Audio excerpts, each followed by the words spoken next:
अच्छी बात बताओ ससुराल की, बुरी बात अपने आप हैंडल करो। हर मिनट हम जहर खा रहे हैं, जहर पी रहे हैं, और अब हम जहर सोच भी रहे हैं। या तो इसीलिए ना हेल्थ अच्छी है, ना दिमाग अच्छा है, ना रिश्ते अच्छे हैं। पहले लोग रिश्ते तो बचा लेते थे लेकिन खुद को खो देते थे।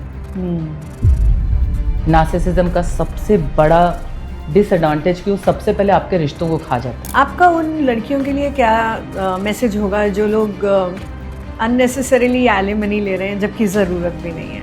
क्योंकि जब हम कोई मूवी देख रहे हैं ना, तो हमको एक जब हीरो दिखाया जा रहा है ना, वो 500 लोगों से लड़ रहा है, 500 करोड़ कमा भी रहा है, 6 नहीं 12 पैक हैं, ठीक है, वैसा लड़का कहाँ मिलेगा तुमको? लड़कियों को ऐसा लड़का चाहिए। और अब लड़कों को क्या चाहिए?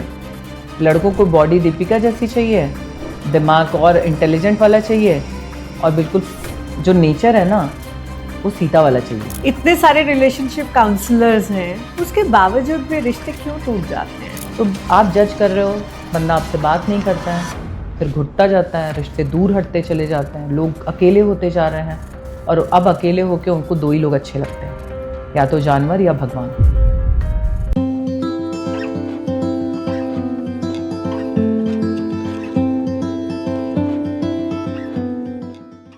सो शिल्पिका जी नमस्कार। नमस्ते Megha. Welcome to the Megha show. मैं आपसे एक सीधा सवाल पूछना चाहूँगी, क्योंकि आप रिलेशनशिप काउंसलर भी हैं। शादी आपको क्या लगता है, एक इंस्टीट्यूशन है या सोशल सिक्योरिटी है? ऐसे देखोगे मेघा ना, शादी इंस्टीट्यूशन थी जो अब बदलती चली जा रही है, और सोशल सिक्योरिटी तो है ही है। हम सब चाहते हैं कि शुरू से चल रहा होता है सेटल हो जाओ, सेटल हो जाओ, सेटल हो जाओ। सेटल मतलब क्या? शादी करके सेटल हो जाओ, राइट? लेकिन क्या शादी के बाद भी हम सेटल हो पा रहे हैं?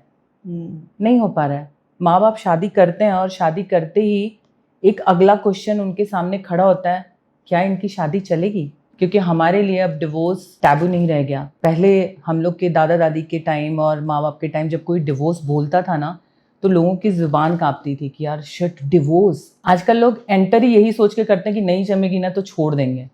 इवन मैंने कई माँ बाप को देखा जब बोलते हैं बेटा कर लो, नहीं जमेगा तो छोड़ देना, देखी जाएगी। हाँ देखा जाएगा, तुम डर क्यों रहे हो, अभी कर लो बाद में देखेंगे। ये गैम्बल है। आप बोल नहीं सकते कि क्या है। हाँ लेडीज़ के लिए है, और वो जस्ट इसके लिए है क्योंकि लेडीज़ इंडिपेंडेंट नहीं है, वरना ये सिक्योरिटी का कोई मुद्दा रहता नहीं।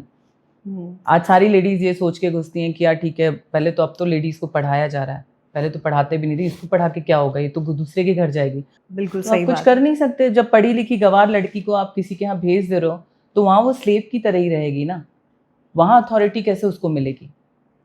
तो इसके लिए सिक्योरिटी सबसे ज़्यादा मायने रखता था। लेकिन अब के सिनेरियो में अगर आप देखोगे तो अब लड़कियों को हम पढ़ा रहे हैं।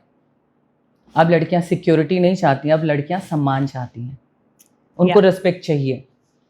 आप पैसा 2 पैसा कम दोगे चलेगा, लेकिन उनको रिस्पेक्ट चाहिए। तो इसीलिए आप थप्पड़ जैसी मूवी देख लो, उसमें कितने सवाल उठे थे कि यार एक थप्पड़ में ऐसे कैसे छोड़ दिया। लेकिन लड़कियां एक थप्पड़ में भी पूरी जिंदगी खत्म कर दी। भाड़ में जाओ, मेरे को मार खाने आई हो क्या?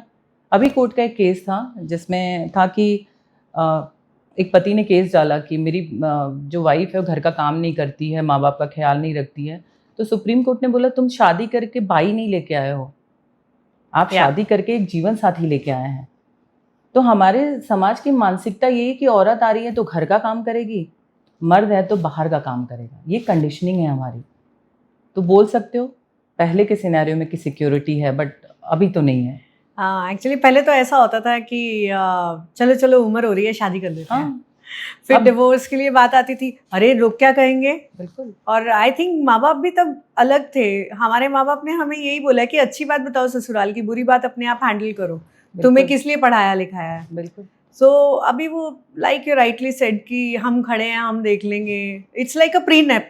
हस्बैंड के साथ नहीं साइन किया, पेरेंट्स के साथ एक साइन कर दिया कि नहीं बना तो क्योंकि अब ना पेरेंट्स को पता है कि उन्होंने अपनी लड़की को इतना मजबूत बनाया है कि डरने की जरूरत नहीं, बल्कि उनको ये डर लगता है कि ससुराल वालों का क्या होगा। अब माँ बाप ये नहीं डरते हैं कि मेरी लड़की का क्या होगा, ससुराल वालों का। अब ज्यादा तो तुम देखो कि लड़के वाले डरे हैं, बाबा अच्छी लड़की आ जाए बस। हमसे इर्द गिर्द हमारे सब पूछ रहे थे यार एक अच्छा रिश्ता बता दो, एक अच्छा रिश्ता बता दो। अब हालत ये है, मिल नहीं रहे लोग। 30-30 साल की लड़कियां बैठी हुई हैं, 35-35 साल के लड़के बैठे हुए हैं, और तब भी डर रहे हैं वो लोग कि शिट शादी कैसे करेंगे यार, क्या होगा शादी के बाद। जो शादियां हमारे यहाँ ऐसी ही हो जाया करती थी, आज उसके लिए बहुत बड़ा जमावड़ा लगता है कि हम बैठेंगे और बात करेंगे, काउंसलिंग करेंगे शादी के लिए। Can you imagine that? मेरे पास कितने लोग आते हैं कि शादी नहीं कर रहा है तो उसको समझाइए क्यों शादी करे। मतलब ये हाल है अब। डरते हैं लोग। और मैंने सुना है कि आजकल लोग ब्लड टेस्ट वगैरह ये सब भी करवाते हैं, आपने कुछ ऐसे केसेस देखे ब्लड टेस्ट किस सेंस में? शादी से पहले कि हाउ हाँ, हेल्दी द पर्सन बिल्कुल। इज? अभी कितने केसेस हैं इसके ऊपर। होता क्या है ना कि बहुत बड़ी बीमारी अगर किसी को है तो नहीं पता चलता ना। कोई अंदर अंदर बीमारी है, शादी हो गई और बाद में होता क्या, वो पति और वो परिवार उस बीमारी में जूझ जाता है, पैसे उनके जाते रहते हैं, खुशियां मिल नहीं पाती हैं और वो बताते भी नहीं हैं। कि पहले से पता हो तो आदमी नहीं, अब किडनी कोई बोल दे कि सामने वाले का किडनी ऑलमोस्ट 80% डैमेज है और शादी कर दी लड़की की, तो आप सोचो क्या होगा। सेम वाइस वर्सा है, ऐसा नहीं कि लड़के के साथ नहीं है, बिल्कुल सेम। लेकिन ऑब्वियसली लड़की चली जाती है तो वो ज्यादा लोग सोचते हैं कि यार हम एक कायदे के अनुसार देखोगी तो वो खराब माल हम लेके चले आए, काइंड ऑफ है। कि पैकेजिंग अच्छी थी, अंदर आम सड़ा हुआ था, तो आप क्या करोगे उसका। तो ये बहुत बड़ा फियर है, लोग कराते हैं कि होना सब चाहिए। कुछ ठीक होना चाहिए। आई ऑल्सो बिलीव कि ये होना चाहिए कि किसी भी पार्टी को ये नहीं लगना चाहिए कि हमारे साथ धोखा हुआ। बिल्कुल। लेकिन इस पे एक काउंटर हाँ मतलब क्वेश्चन आता है कि अगर शादी हो जाए और फिर खराब हो जाए तब भी क्या आप छोड़ दोगे? नहीं छोड़ना चाहिए। नहीं छोड़ना चाहिए। तो फिर जिससे एंगेजमेंट हो गई और पता चल गया कि किडनी खराब, कैसे छोड़ दे रहे हो आप? नहीं, मुझे लगता है एंगेजमेंट नहीं, रिश्ते की स्टार्ट ही ऐसी होनी चाहिए। जैसे पहले कैसे कुंडलियां मिलवाते थे, तो अगर कुंडलियां मिलवा रहे हैं तो हाथों हाथ आप ये भी देख लो उसके बाद। And if it's a love marriage, आपने तो पहले से ही पसंद किया ना, फिर तो जो है आपको साथ देना ही चाहिए। तो मतलब ऐसे समझोगे ना तो कोई हार्ड एंड फास्ट रूल नहीं है। पता चले, बिलीव नहीं करोगे, 6 महीने में बीमारियां डेवलप होती हैं। ये सिर्फ एक भरोसा है कि चलो भैया जब तुम आई तब ठीक थी। 6 महीने के अंदर। Can you imagine that? तो आप इसकी कोई गारंटी नहीं दे सकते क्योंकि हमारा हवा, हमारी पानी, हमारा खाना, सब कुछ इतना डैमेज है। हम इतने ज़्यादा अनसिविलाइज्ड हैं कि हर मिनट हम जहर खा रहे हैं, जहर पी रहे हैं और अब हम जहर सोच भी रहे हैं। तो इसीलिए ना हेल्थ अच्छी है, ना दिमाग अच्छा है, ना रिश्ते अच्छे हैं। रिश्तों से अगर मैं बात करूं तो आपको क्या लगता है, एक डिवोर्स होने में सिर्फ हस्बैंड वाइफ का ही आपस में कंट्रीब्यूशन होता है या आउटसाइडर्स का ज़्यादा इसमें प्रेशर होता है, वो ज़्यादा कंट्रीब्यूट करते हैं टुवर्ड्स द डिवोर्स? देखो, जहाँ तक अभी तक के मेरे इर्द गिर्द जो बोल सकते हैं, जो रिश्ते चल रहे हैं या जितने केसेस मेरे पास आए हैं, या तो मैं जो भी हैंडल अभी तक मैंने किया अपने एक्सपीरियंस से बता सकती हूँ। ज़्यादा रोल हस्बैंड वाइफ का ही होता है। ये वैसी है कि आज तुम्हारे बच्चे के लिए कोई कुछ बोलेगा, तुम कर लोगे क्या? आज बोलेगा तुम्हारा बच्चा बड़ा बदतमीज यार, इसको छोड़ दो ना, छोड़ोगे क्या आप? नहीं छोड़ोगे। नहीं छोड़े। पत्नी को कैसे छोड़ देते हो? क्योंकि आपके दिमाग में आपका माइंडसेट है कि इससे नहीं जमा तो छोड़ देंगे। अब माँ बाप को छोड़ते हो क्या? भाई बहन को छोड़ते हो क्या? झगड़े तो होते हैं, बचपन से हो रहे हैं। लेकिन ना आप उनको कभी नहीं छोड़ते क्योंकि उनके लिए कानूनी कोई डिवोर्स जैसा कुछ बना नहीं है। बहुत हुआ तो आप 1-2 साल बात नहीं करते हो, इसके बाद फिर आप बात करना किसी फंक्शन में हो तो आपको पुरानी यादें सताने लगती कि यार बचपन में हम ऐसे थे, और आप मिल जाते हो। लेकिन एक हस्बैंड वाइफ का रिश्ता ऐसा है जहाँ आपकी कंडीशनिंग है कि यार ये दूसरे घर का है, ये दूसरे घर की, इसको छोड़ा जा सकता है। तो इसलिए सबसे ज़्यादा रोल जिनका रिश्ता है उनका है। क्योंकि लोग बोलेंगे आप कुएं में कूद जाओ, तो आप कूदते हो क्या? नहीं कूदते हो ना। तो फिर ये बोला कि ये तुम्हारी वाइफ बुरी है तो तुम छोड़ कैसे सकते हो, या तुम्हारा हस्बैंड बुरा है तो छोड़ कैसे। लेकिन ये सबके साथ नहीं है। कभी कभी ना कुछ रिश्ते आपके लिए नहीं बने होते हैं। डोंट यू थिंक ईगो बहुत बड़ा रोल प्ले कर रही है इसमें? ईगो, ऑब्वियसली ईगो बहुत बड़ा रोल प्ले करता है। क्योंकि हमें क्या होता है ना, हम सेल्फ रिस्पेक्ट और ईगो में ना बहुत थिन लाइन होती है। हम कब ऐसे जंप कर जाते हैं ना, हमको पता ही नहीं लगता। क्योंकि हमें एक होता है ना कि मुझे मेरा सम्मान करो, और एक होता है मेरा ही सम्मान करो। सम्मान हमेशा अच्छा होता है, लेकिन जब आप चाहते हो ना कि हर चीज़ मेरी कही हुई होनी चाहिए, मैं ही हूँ, तब तक नहीं काम चलता ना। आप कब तक बर्दाश्त करोगे? चाहे वो जेंट्स हो चाहे लेडीज़ हो, दोनों की बात है। यहाँ मैं बायस नहीं होना चाहूँगी क्योंकि रिश्ते में ना गलत होने के लिए जेंडर की ज़रूरत नहीं है। गलत कोई भी हो सकता है, औरत भी गलत हो सकती है, मर्द भी गलत हो सकता है। ये हम नहीं बोल सकते कि सिर्फ मर्द गलत हैं, औरतें गलत नहीं हैं। लेकिन घुटन किसी भी रिश्ते में हो सकती है, किसी की वजह से भी हो सकती है। तो ऑब्वियसली ईगो तो प्ले करता ही है रोल। आप समझोगे नहीं तो कुछ होगा नहीं। और आजकल रिश्तों में ऐसा होता है ना कि आप ना सिर्फ चाहते हो कि सामने वाला समझे। आप नोटिस करो, आजकल इंस्टा की रील आती है ना, और जैसे ही हम अच्छा रील देखते हैं ना, आधा ही देखा हुआ हम भेज देते हैं सामने वाले को। हाँ, पूरा देखते भी नहीं। हाँ, क्या भेजते हैं? तुमको ऐसा बनना है। हाँ, है ना। अंडरस्टैंडिंग औरत बहुत होती है, भेज दिया हमने, तुमको ऐसा अंडरस्टैंडिंग बनना है। औरत बहुत अच्छा खाना होता है, तुमको भेज दिया। मतलब तुम्हें जो करना है, मैं तो ऐसी हूँ। तो होता क्या है ना, जब हम सब कुछ सामने वाले पे डिपेंडेंट हो जाते हैं ना, कि तुम प्यार दो, तुम सम्मान दो, मैं नहीं दे रही, मेरा चल रहा है ऐसे ही चिल, तब नहीं जमता है वहां पे। एक्चुअली पहले लोग ना रिश्ते बचाते थे, आजकल आर्ग्यूमेंट जीतना चाहते हैं। बिल्कुल। लेकिन मैं थोड़ा सा, मेरा डिफर है। पहले लोग रिश्ते तो बचा लेते थे, लेकिन खुद को खो देते थे। आज ना लोग रिश्ता खो रहे हैं, लेकिन खुद को बचा ले रहे हैं। और मुझे ऐसा लगता है ना कि खुद को बचाना बहुत इंपॉर्टेंट है। ये शरीर आपको मिला है, ये सबसे ज़्यादा पहले अपना है, ये आत्मा आपकी है, राइट। जब तक आप अपने आप को खुश नहीं रख पा रहे हो, तो आप दूसरों को खुश कैसे रखोगे? ये सेम ऐसी चीज़ है कि जैसे समझ लो, तुम्हारे पास, तुमने आलू की खेती की, राइट, मैंने टमाटर की खेती की।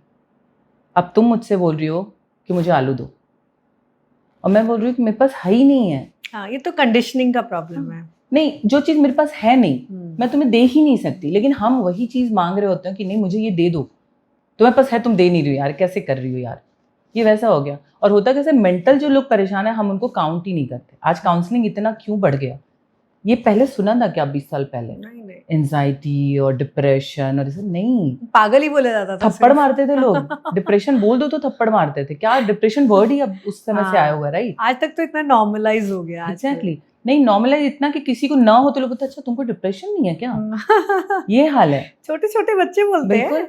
छोटे छोटे बच्चों का ये है कि अभी एक केस था जिसमें बच्चा आया, स्कूल से आया, माँ बाप बैठे हुए थे, और उसने बोला कि मम्मी ने बोला खाना लगा दूं, तो मम्मी ने बोला खाना लगा दूं, बच्चे ने बोला हाँ। 9th-10th का बच्चा, बैग रखा, ऊपर जाके कूद गया।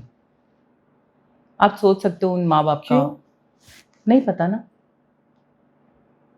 स्कूल में हुआ होगा, आज पता ही नहीं है, पता ही नहीं, क्योंकि हम बात नहीं करते हैं।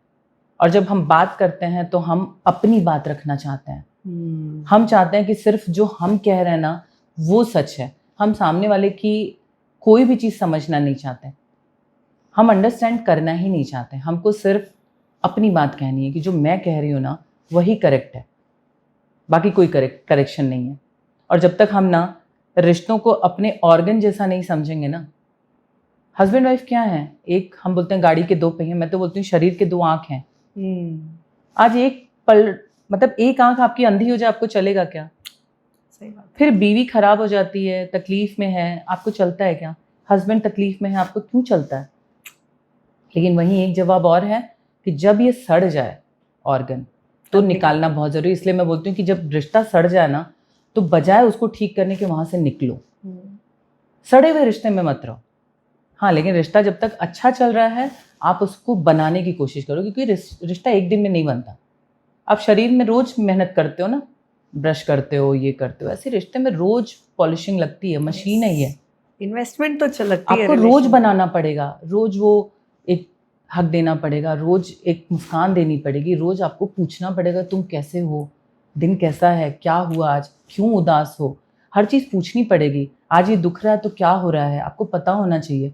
लोग बोलते रहते हैं मेरा ये दुख रहा, हाँ हाँ ठीक है, तुम्हारा तो दुखता ही रहता है, जब लोग चले जाते हैं। और अक्सर यही होता है कि कोई ना कोई पार्टनर एक बोल रहा होता है कि यार she is taking me for granted, he is taking me for granted. यही मैंने बोला ना कि रिश्ता तब खत्म हो जाता है जब एक बोलना बंद कर देता है, सुनना बंद कर देता है। क्योंकि 4 बात आपकी कोई नहीं सुना, बाद में आपको लगता है छोड़ो नहीं यार, और फिर आप बिना बोले घुटते चले जाते हो, और इतनी सफरिंग हो जाती है ना कि एक टाइम पे आपको लगता है कि शिट यार सांस नहीं आ रही है मेरी।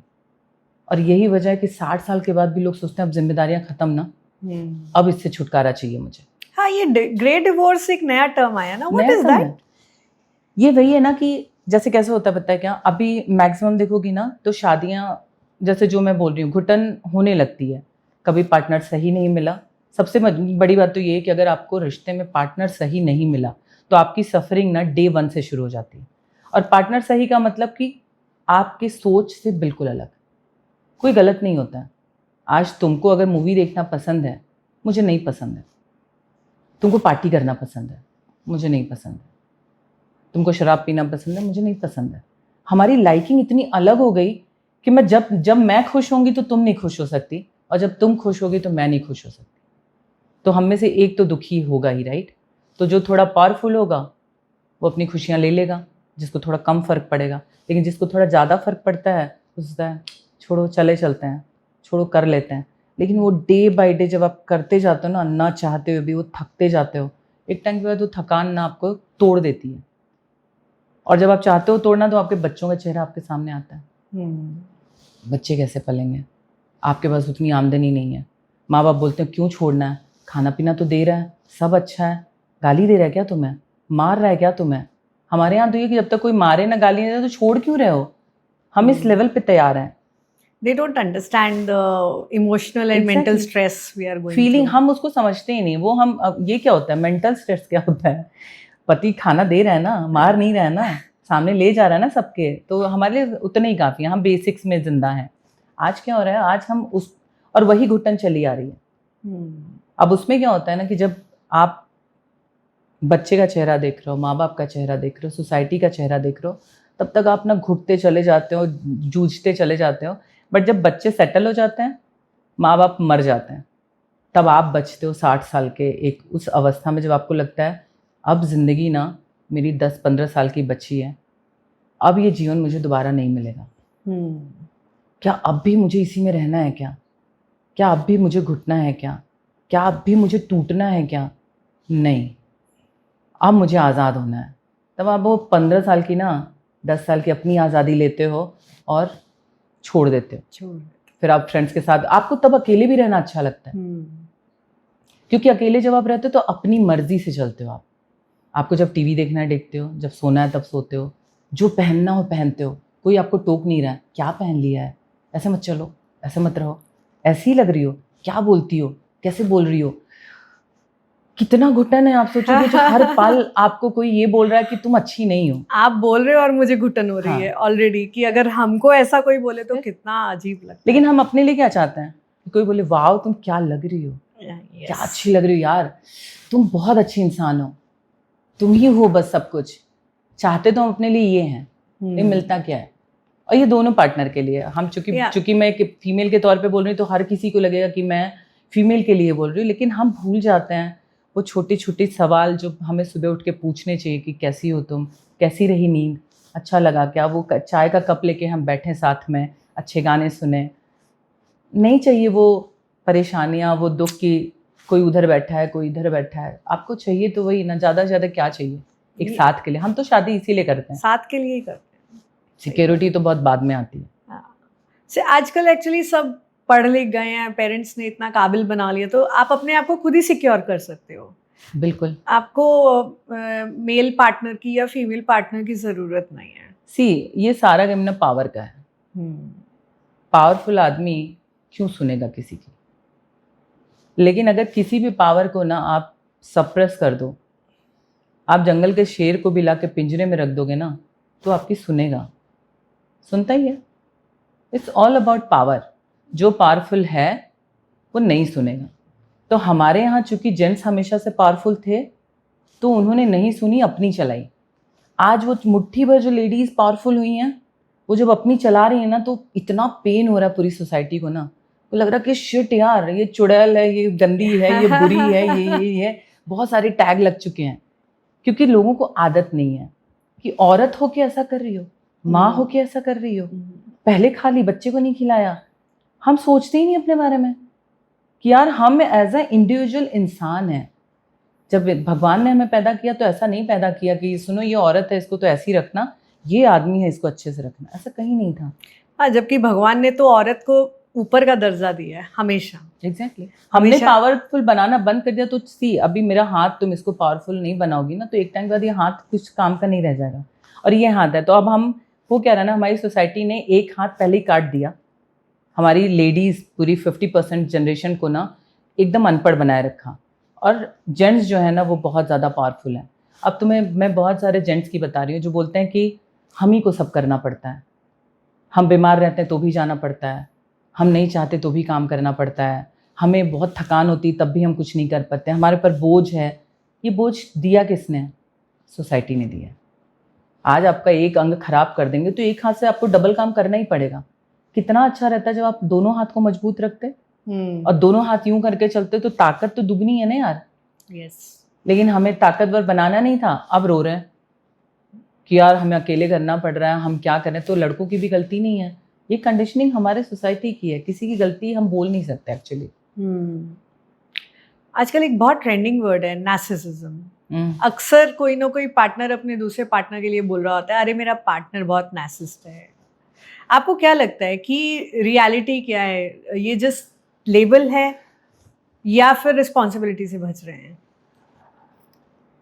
सी लेबल तो नहीं बोलूँगी मैं, क्योंकि आपको पता है अगर आपका पार्टनर नार्सिसिस्ट है तो आप समझ लीजिए ये वैसे ही है जैसे कि एक पिंजरे में आपको बंद कर दिया जाए और सारी चीज़ें दे दी जाए और वो गरम तपा दिया जाए और आप कुछ नहीं कर पा रहे। नार्सिसिस्ट लोग कैसे होते हैं पता है? बाहर से बहुत चार्मिंग होते हैं, सोसाइटी में उनका इतना बड़ा नाम होता है ना, इतने चार्मिंग होते हैं ना कि अगर वो लड़की या कोई लड़का जाके बोले भी ना कि वो मेरे साथ ऐसा कर रहा है तो कोई मान नहीं सकता है। वो इतना ज़्यादा वेल बिहेव दिखाते हैं, इतना ज़्यादा केयर दिखाते हैं पब्लिकली कि लोगों को लगा कि शिट यार यही चाहिए मुझे, यही इंसान काश मेरे जीवन में होता। लेकिन जब द मोमेंट वो अंदर जाते हैं ना, घर के डोर खुलता है, उनका वो रूप बाहर आता है। फिर वो हर चीज़ के लिए टोकते हैं, तुम इसके साथ क्यों खड़ी थी, तुम ऐसे क्यों खड़ी थी, अच्छा तो तुमको ये अच्छा लगता है, तुम्हें मज़ा आ रहा होगा तभी तो खड़ी थी। लेकिन अगर लेडी किसी पार्टनर के साथ, नॉर्मल पार्टनर के साथ भी खड़ी है ना, तो उस पर वो इल्ज़ाम लगाएगा। लेकिन अपने किसी के साथ पूरी तरह इन्वॉल्व है ना, तो भी अपने आप को बोलेगा अच्छा मैं तो कुछ भी नहीं हूँ, ये तो मेरी मजबूरी थी। अपने आप को कैसे भी बचाना है। हाँ। लेकिन दूसरे वाले को बिना गलती के गिल्ट फील कराना है, उसको इतना सप्रेस कर देना है और दूसरा सबसे अलग कर देना। नार्सिसिज्म का सबसे बड़ा डिसएडवांटेज कि वो सबसे पहले आपके रिश्तों को खा जाता है। आपको इतना अकेला कर देंगे ना कि आपके पास उनके सिवा कोई ऑप्शन नहीं रहेगा, और वो ये चाहते हैं कि वो सब कुछ हल वही करेंगे। और दूर से जो देख रहा होगा वो कहेगा वाओ क्या पार्टनर है, सब करता है। कंटिन्यूस तुम्हें घूर रहा हूँ, मैं कंटिन्यूस तुम्हें देख रही हूँ, तो क्या प्यार से दिख रहे हैं यार, बहुत ज़्यादा प्यार से दिख रहे हैं, कितना प्यार है दोनों में। प्यार नहीं होता है, घुटन, शक होता है। आप एवरी मोमेंट आप उस पार्टनर का देख रहे होते कि कहाँ से हिला है, हिला तो मैं इसको बताऊंगी कि तुम हिले यहाँ से, उसको देख रहे थे क्या, उसके पास थे। आप नहीं समझ पाओगे, धीरे धीरे ना आप ऐसे कसते चले जाते हो और एक टाइम के बाद आप ना रोते हो। किसी को भी बोलोगे, अपने माँ बाप को भी बोलोगे तो भी वो बोलते हैं कि नहीं यार वो तो इतना अच्छा है, तुम ही गलत होगी, क्योंकि वो सबके लिए सब कुछ कर रहे होते हैं।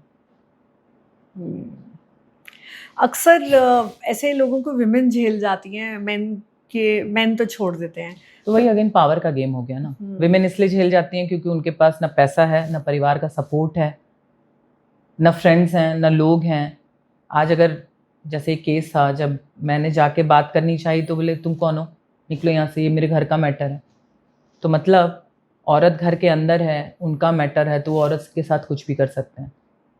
और चूंकि आप मार नहीं रहे हो तो डोमेस्टिक वायलेंस नहीं है, आप चीख चिल्ला नहीं रहे हो तो कोई कुछ बोल भी नहीं रहा कि अरे इनके यहाँ तो कभी आवाज़ नहीं आती, बड़े खुश दिखते हैं ये लोग, तो ऐसा नहीं होगा यार। आपको क्या लगता है ये सैक्रिफाइस है या कंडीशनिंग है? कंडीशनिंग है, सेक्रीफाइस नहीं है। क्योंकि पता है क्या, सेक्रीफाइस वो होता है ना जब आप दिल से करते हो। जैसे आज मैंने सेक्रीफाइस किया कि मैं अपने बच्चे के लिए ना ये खाना पहले उसको खिला दूं, ये मेरी अपनी भूख की सेक्रीफाइस थी, बहुत छोटा सा है, ये मेरा विल था। जब आप फोर्स के साथ करते हो ना तब कंडीशनिंग है, जब आप विल के साथ करते हो तब सेक्रीफाइस है कि आपने मर्जी से किया सेक्रीफाइस ना। जब मजबूरी में हो गया तो वो सेक्रीफाइस जैसा नहीं हो गया, क्योंकि आप मजबूरी में सब कुछ कर रहे हो। और कंडीशनिंग तो है ही है, पूरे ज़िंदगी भर की कंडीशनिंग है। आपको बनाया ही ऐसा किया गया है कि यार जब पत्थर पे भी ना जब पानी जैसी नॉर्मल सी चीज़ गिरती है ना तो पत्थर भी कट जाता है एक टाइम के बाद। तो सोचो जब हमारे दिमाग में कंटिन्यूस वो डाला गया ना कि तुम ऐसी हो ऐसी हो ऐसी हो ऐसी हो, तो आप बाद में आपका माइंड सोच भी नहीं पाता कि आप गिल्ट में ही मरते हो, मैं ही बुरी हूँ। आज मेरी किसी से नहीं जमती, ऑब्वियसली आपके सारे रिश्ते अगर हट गए तो आपको लगता है ना कि मैं ही बुरी हूँ, तभी मेरे कोई रिश्ते मेरे साथ नहीं है। ये आपका गिल्ट है जब वो खत्म कर देता है। या यू जस्ट सेड कि आजकल विमेन भी कभी कभी पावर में आ जाती हैं, तो why are they now? So I would rather say कि women are also coming into a power holding position. हाँ, so how is that happening? See again, आप पैसे कमा रहे हो। एक मूवी थी, मुझे ध्यान नहीं आ रहा है नाम, जिसमें करीना जॉब करती थी और शाहरुख खान का फुटबॉल प्लेयर था, पैर टूट गया था। कोई मूवी है अभी, उसमें उस एक डायलॉग है, करीना मारती है कि, करीना नहीं, प्रीति जिंटा, सॉरी, उसमें वो बोलती है कि इस घर में ना पैंट मैं पहनती हूँ। ये डायलॉग है। मतलब क्या? पैसे मैं कमाती हूँ। आज जेंट्स भी क्यों इतना चढ़ के बोल रहे होते हैं? क्योंकि वो पैसे कमा रहे होते हैं और उनको चाहिए रहता है कि हाँ भाई मैं कमा रहा हूँ तो यार इतना तो मेरी सुनो। सेम लेडीज़ कर रही हैं अब, लेकिन लेडीज़ में कैसे ना थोड़ा सा चेंज क्या है कि जब जेंट्स कमाता है ना तो पूरा अपने परिवार को देता है, पूरे परिवार का पैसा है, बच्चे का, माँ का, सबका। जब लेडीज़ कमाती है ना वो उसका पैसा है, वो नहीं दे पाती। इवन तुम दोस्तों से भी सुनो, तुम इतना कमा रही हो तब क्यों उसकी सुन रही हो? तुम्हें नहीं सुनना चाहिए, निकलो छोड़ के उसको। ऐसे कैसे बोल सकता है तुमको? क्योंकि तुम कमा रही। लेकिन जेंट्स कभी कभी कमाते भी हैं और लेडीज़ के भी ताने सुनते हैं, बच्चों के भी ताने सुनते हैं, माँ बाप के भी सुनते हैं, तब भी उन्हीं लोग के लिए इंश्योरेंस भी निकाल रहे होते हैं, उन्हीं लोग के लिए गाड़ी भी खरीद रहे होते हैं, उन्हीं लोग के लिए घर भी बना रहे होते हैं। तो ये एक आयरनी है। May be that's also a conditioning, बोल सकते हो, कंडीशनिंग ही है, क्योंकि उन्हें बताया गया कि तुम प्रोवाइडर हो, तुम्हें दुनिया का ख्याल रखना है, तुम्हें समाज का ख्याल रखना है, तुम्हें परिवार का ख्याल रखना है, तुम थक नहीं सकते। इसलिए जेंट्स थके हुए रहते हैं तो भी नहीं दिखाते हैं, वो अपने आप को पावरफुल दिखाते रहते हैं, अंदर से टूटे हुए रहते हैं, लेकिन बाहर से उनको दिखाना रहता है कि वो बहुत मजबूत है, बट ऐसा है नहीं है अनफॉर्चुनेटली। चलिए एलिमनी पे बात करते हैं थोड़ी सी। कहते हैं कि विमेन को प्रोटेक्शन चाहिए, but at the same time ये भी कहा जाता है कि विमेन सिस्टम को मिसयूज कर रही हैं। ग्राउंड रियलिटी क्या है एलिमनी की? सी जब ये कानून बना था ना तो सच में जैसे अभी हमारी बात हुई कि भाई लड़कियों को पढ़ाया लिखाया नहीं गया, उन्हें कोई भी ऐसे स्किल्स नहीं सिखाया गया जिससे वो अपना जीवन चला सके, राइट? तो पहले जब ये कानून बना ना तो इसी के लिए बना था कि लेडीज़ को जब जेंट्स छोड़ दें किसी भी वजह से या सेपरेशन हो जाए तो वो अपना जीवन चला सकें, वो कहीं भीख न मांगें या कहीं कोई उनको गलत तरीके से मोल्ड ना कर दे। तो इसके लिए था कि भाई एक जेंट्स की रिस्पॉन्सिबिलिटी है ये, इसलिए कानून बना था। लेकिन नाउ डेज जो अब केसेस आ रहे हैं आप बहुत देखोगे ना, तो अब लोग शादी ही इसी पर्पज से कर रहे हैं कि कुछ ख़त्म होगा तो एक काम करेंगे, पैसा लो, एलिमनी दो और ख़त्म करो। तो अब वो चीज़ जो औरतें हैं ना वो उसका मिसयूज़ कर रही हैं बहुत जगह पे। लेकिन हो क्या रहा है ना, मिसयूज़ ना मुट्ठी भर लोग कर रहे हैं, उसका भुगतान भुगत रही बहुत सारी लेडीज़। और ये हमेशा होता है। जैसे ना प्रॉब्लम क्रिएटर एक ही दो लोग होते हैं, पार्टी पूरी ख़राब हो जाती है। ये वही हो रहा है। अगर समझ लो 10 लेडीज़ हैं ऐसा सोच के जिन्होंने कर लिया ना, तो जो 11वीं लेडीज़ सच में नीडी है ना, जो सच में जिसको ज़रूरत है अपने बच्चों को पालने के लिए या खुद के जीवन के लिए, उनको नहीं मिल रहा। फिर वो लंबे लंबे केसेस चले जा रहे हैं क्योंकि लग रहा है झूठ बोल रही होगी, क्योंकि अभी पिछले वाले केस में तो झूठ ही बोल रही थी वो औरत। तो ये तो है, मिलना चाहिए, क्योंकि सिर्फ कानून इसलिए बना था कि एक औरत बेघर ना हो जाए। और हम हमेशा वीक को सपोर्ट करते हैं ना, कानून हमेशा वीक को सपोर्ट करता है। औरत वीक थी इसलिए सपोर्ट किया। अब प्रॉब्लम ये हो रही है ना कि वो वीक औरत जो थोड़ी मोड़ी कुछ कर जा रही हैं, शेरनी बन गई है। शेरनी बन गई हैं। तो प्रॉब्लम है ना कि शेरनी बन गई तो शेर को साथ में लेके चलो, अकेले ही शेरनी बन के सबको खा जा रही है, वैसा हो रहा है। तो ठीक है, बट इट्स नॉट गुड, मुझे ऐसा लगता है।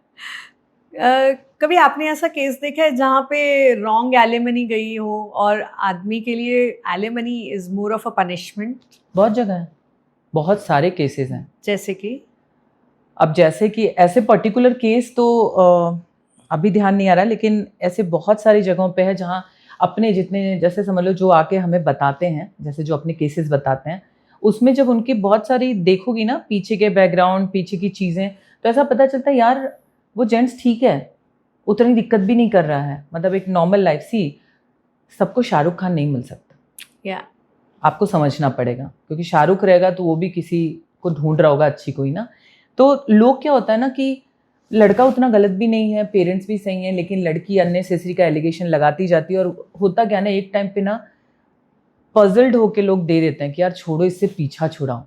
तो ऐसे बहुत सारे जगहों पे है जहाँ एलिमनी गलत गई है, लेकिन बस शांति के लिए लोग छोड़ देते हैं कि यार प्लीज़ शांति हुई है, छोड़ो, पैसा आ जाएगा, ये शांति ज़रूरी है।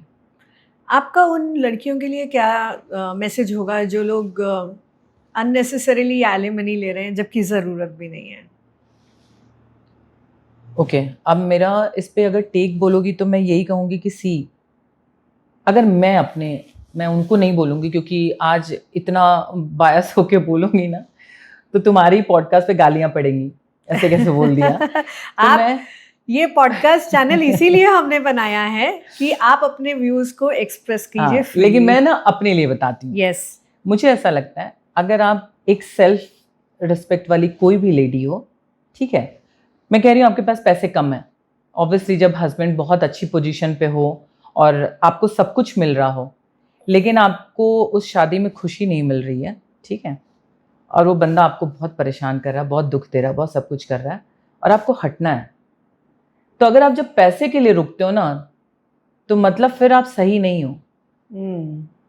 मजबूरी ठीक है, और मेरा है ना कि जो इंसान आपको रिस्पेक्ट नहीं दे पाया, जो आपको प्यार नहीं दे पाया, जो उस घर में सम्मान नहीं दे पाया, आप उसके पैसे क्यों ले रहे हो? तो मतलब अगर सच में छोड़ने की नीयत है तो भाई अपना एक सूटकेस उठाओ और निकलो, और फिर जीवन की तरफ कदम बढ़ाओ कि अब देखिए क्या करना है। और ऐसा नहीं है कि कुछ नहीं किया जा सकता, लेकिन आपको उस ऐश की आदत पड़ जाती है, बैठ के आराम से खाने की आदत पड़ जाती है, आपको आराम से रहने की आदत पड़ जाती है। और अगर एक एज के बाद होता है, जैसे आज 40-45 के बाद हो, तो आपको लगता है यार अब मैं क्या करूँगी, पढ़ाई तो मैंने बहुत अच्छी की, MBA कर लिया, लेकिन 20 साल मैंने काम भी तो नहीं किया। आज कहीं जाओगे लोग बोलेंगे आप 20 साल कहाँ थी मैडम। तो स्क्रैच से वो शुरू करने की ना ताकत नहीं रहती है, तब आपको लगता है छोड़ो ना, ये कानून तो है ही है, और मिल जाता अगर मांगने से तो क्या दिक्कत है, मंथली मिल जाएगा, फिर मैं अपने दोस्तों के साथ घूमूंगी फिरूंगी, ऐश करूंगी, चल जाएगा। पर कितना बुरा है ना, मैंने मतलब I know 3 men in my circle जो बेचारे ना लोन लेके एलिमनी का पैसा हाँ। दिए हैं, अपनी करंट लाइफ को भी सपोर्ट कर रहे हैं और फिर भी बीवी को भी सपोर्ट कर रहे हैं, जो आगे कहीं और काम भी कर रही है, अपना कमा भी रही है।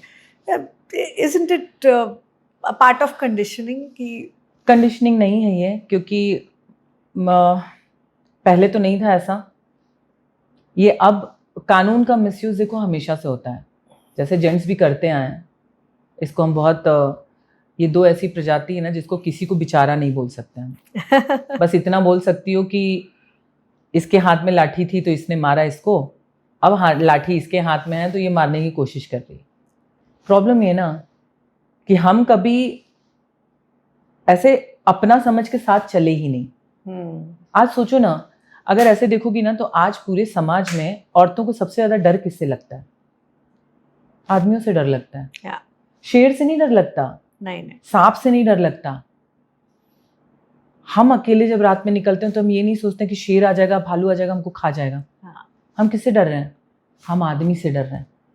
जबकि होना क्या चाहिए था कि हमको इतना भरोसा होना चाहिए था कि चाहे वो अपने पहचान का हो चाहे ना हो, वहां एक आदमी खड़ा है ना तो मैं सुरक्षित सेफ हूँ। या बट ये नहीं है आज। या इट्स वेरी अनफॉर्चुनेट, राइट।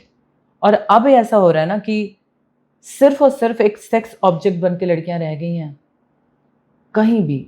अब प्रॉब्लम, जैसे हमारे नेता लोग बोलते हैं कि छोटे कपड़े पहनेगी तो क्या होगा, रात में घूमेगी, 3 महीने की बच्ची के साथ भी रेप हो रहा है, 70 साल की बुढ़िया के साथ भी रेप हो रहा है, तो आप क्या बोलोगे? तब तो आप नहीं बोल सकते। तो बस पावर गेम है सारा। और मुझे ऐसा लगता है कि ईश्वर ने इतना खूबसूरत दो खूबसूरत लोग बनाए थे। अगर, और मुझे समझ में नहीं आता लोग औरतों को इंसान समझ क्यों नहीं रहे, अलग स्पीशीज क्यों समझ रहे हैं, इतना अलग क्यों समझा जा रहा है कि वो बिल्कुल पूरे समाज से अलग थलग निकाल के फेंक दी जा रही है। आज सी मेट्रो सिटीज़ में ना 2-4 शहर ऐसे हैं जहाँ औरतें पावरफुल हैं, और जो 2-4 कांड हमने सुने हैं वो पावरफुल औरतों का है और नफरत का है। एक्चुअली वो पावर का भी नहीं, वो नफरत का है। जब आप किसी को काट के फेंक के ड्रम में घुसा के बंद करके मार के, वो नफरत है। वी डोंट नो कि क्या घटा रहेगा उसके अंदर, क्योंकि जिसने किया रहेगा वो तो मर गया। तो जब कोई किसी को मारना चाहता है ना, तो इस नफरत से जब मारता है तो वो नफरत है। हमें नहीं पता उनके जीवन में क्या हुआ, तो हम कोई टिप्पणी नहीं कर सकते इस पर। लेकिन अगर ऐसे देखोगे ना, तो यार दो इतने खूबसूरत लोग, आप खूबसूरत रिश्ता चलाओ ना, पावर अपनी अपनी लो ना। ज़रूरी नहीं हो, जैसे हम बोलते हैं ना कि भोलेनाथ के पास अलग पावर है तो दुर्गा माँ के पास अलग पावर है ना। हम क्यों नहीं समझ सकते कि यार हम दो एक साथ मजबूत चलने वाले लोग हैं जो पूरी दुनिया को जीत सकते हैं। क्यों हमने एक पूरी आधी आबादी को एकदम ऐसा नकार दिया है कि औरत है, ये ऐसे कर रही है, ये औरत है ऐसे कर रही है, इसको ऐसा नहीं करना चाहिए, इसको ऐसे। कौन बता रहा है कि हमको क्या करना चाहिए? और क्यों बता रहे हो कि हमको क्या करना चाहिए? हम इंसान हैं, हमको पता है कि हम बड़े होंगे तो हमको चलना है, हमको खाना है, हमको पीना है। तुम क्यों बता रहे हो कि तुमको कैसे चलना है, तुमको कैसे खाना है, तुमको इस टाइम पे ये करना चाहिए, तुमको इस टाइम पे ये करना चाहिए? तो प्रॉब्लम क्या है कि उसमें तो अपनी औरतें भी जुटी हुई हैं, अपनी माएँ, अपनी दादियाँ। बट वही कंडीशनिंग है, सोशल कंडीशनिंग, प्रेशर, डर, गिल्ट, और सबसे ज़्यादा बुरी औरत का टैग। ये कोई नहीं चाहता। हम सब अच्छी औरत बनना चाहते हैं। हम घुटते रहेंगे, फिर आएंगे मेकअप लगा के हंसते हुए सबके, अरे सब लोग कैसे हो, अच्छा चल रहा है क्या? हाँ, जस्ट हम लोग अभी बैठ के बातें कर रहे थे, वो तो सभी मजाक कर रहे थे, निशान छुपाए जाते हैं मार के। तो हम बस अच्छी औरत बनना चाहते हैं, हम खुश औरत नहीं बनना चाहते। तो ये बहुत बड़ी तकलीफ है। वजह चाहे जो भी हो, सबकी अपनी अपनी मजबूरियाँ होती हैं। यहाँ बैठ के टीवी पे यूँ बोलना कि मतलब चैनल पे यूँ बोलना कि यार ऐसे नहीं होना चाहिए, हम कोई एक इंसान नहीं बोल सकता कि तुम्हें क्या करना चाहिए या इसे क्या करना चाहिए, उसे क्या करना चाहिए। सबकी अपनी लाइफ की ना अलग जर्नी होती है और सबका अपना अलग पेन है। अभी मेरे चैनल पे मैंने एक रील डाली थी, तो किसी व्यूअर ने मुझे मैसेज किया, लेडी हैं, कि सच में ऐसा होता है? तो मैंने लिखा हाँ ऐसा हुआ है। तो बोली कि तो क्या अगर मैं चाहूँ तो मैं दूसरी शादी कर सकती हूँ? शादी के ऊपर कुछ मैंने डाला था, लिव इन रिलेशनशिप में। तो मैंने बोला कि नहीं, ऐसे कोई भी जवाब नहीं दिया जा सकता, सॉरी, इस तरीके का मैं कोई भी स्टेटमेंट पास नहीं कर सकती। तो इतना गुस्सा हो गई वो, बोली कि फिर रील क्यों बनाते हो, क्यों डालते, क्यों डालना ही नहीं चाहिए आपको। तो मैंने उनको बाद में जवाब दिया कि ये हर केस की क्या बोलते हैं, उसकी सिचुएशन अलग होती है। जब मैं सिर्फ आपको जजमेंट बता रही हूँ कि इलाहाबाद कोर्ट ने ये जजमेंट दिया, हाई कोर्ट ने ये जजमेंट दिया, सुप्रीम कोर्ट ने, लेकिन कौन से केस को क्या जजमेंट दिया और किस बिहाफ पे दिया, उसके बैकग्राउंड में क्या था, ये सारी तो डिटेलिंग हमने बात की नहीं, पता ही नहीं है। सही बात वो इतना गुस्सा हो गया, आई वाज लाइक ठीक है अभी क्या कर सकते हैं। तो ये होता है, हम यहाँ बैठ के ना, जैसे मैं अभी, मुझसे किसी ने पूछा कि क्या आपके रिश्ते बुरे नहीं हैं, आप काउंसलिंग कर रही हो दूसरों के रिश्ते की? तो सिंपल सी चीज़ है, ऐसा कौन सा डॉक्टर है जो बीमार नहीं होता? ऐसा है क्या अपनी नज़र में कोई भी डॉक्टर जो बीमार नहीं होता? ऐसा तो हो नहीं सकता ना। किसी ने नहीं बोला कि आप कोई चीज़ कर रहे हो ना तो वो आपके जीवन में घटित नहीं हो रहा है। और ये है, हमारे रिश्तों में भी तकलीफ़ें आती हैं, इर्द गिर्द बहुत सारे रिश्तेदार नातेदार हैं जिसमें लगता है कि अरे यार ये नहीं, लेकिन मैं इतना ही करती हूँ कि आप ना दूसरे को नहीं बदल सकते, आपको खुद बदलना पड़ेगा। आप दूसरों की वजह से अपनी फितरत मत बदलिए। इसमें एक छोटा सा एक स्टोरी बताऊंगी कि एक बहुत पुरानी स्टोरी है। एक स्वामी जी रहते हैं और बार बार सीढ़ियाँ नीचे जाके नदी में जब पानी लेने जाते हैं ना, तो एक बिच्छू आता है और उनको हर बार काट लेता है और वो उसको उठा के साइड में रख देते हैं। ये ना 5-6 बार चलता है। तो उनका एक भक्त रोज देखता है, तो बोलता है स्वामी जी आप जब जाते हो बिच्छू काटता है, उसको मारने की बजाय आप साइड में रख दे रहे हैं। तो उनका एक इतना सुंदर जवाब है जिससे मैं बहुत इंस्पायर हुई कि वो बिच्छू होके अपना धर्म नहीं छोड़ रहा है काटने का, मैं साधु होके बचाने का अपना धर्म कैसे छोड़ दूं? तो बस अपने आप पे काम करिए, और जिन चीज़ों से आपको लगता है कुछ रिश्तों का कार्मिक अकाउंट भी होता है।